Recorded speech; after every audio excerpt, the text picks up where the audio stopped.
What's up, guys? Back in the garage. Finally got the buggy stripped back down here for a paint process. Wanted to make a video just to give you guys a shot of what this thing looks like bare.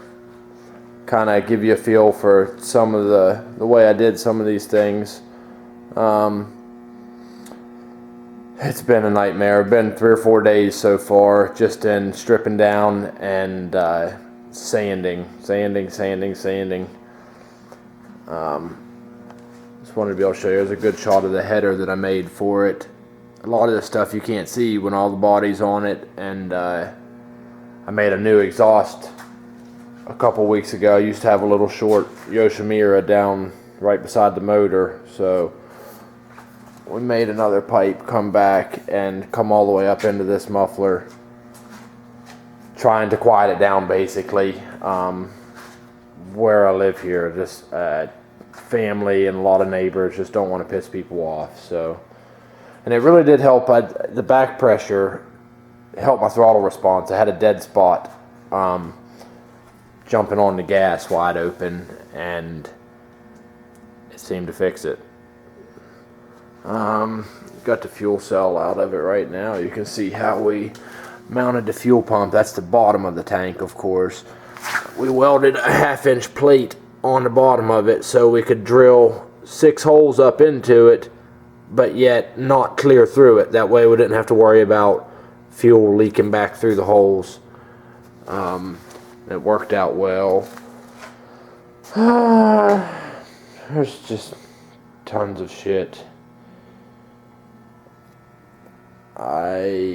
Getting ready to strip the suspension off of it and paint the swing arm, paint the control arms. We were going to go powder coat, but yeah, I got a quote for $600 to powder coat it, but being close to Christmas time, it's hard for me to come up with $100 to throw at this thing, let alone $600 right now. And even I've been watching a lot of guys build on the internet, and this thing's an extreme budget build compared to most. I mean, I don't know. I have a couple $1,000s invested in it, but we're talking over a 4-year span now that was really $100 here and $100 there.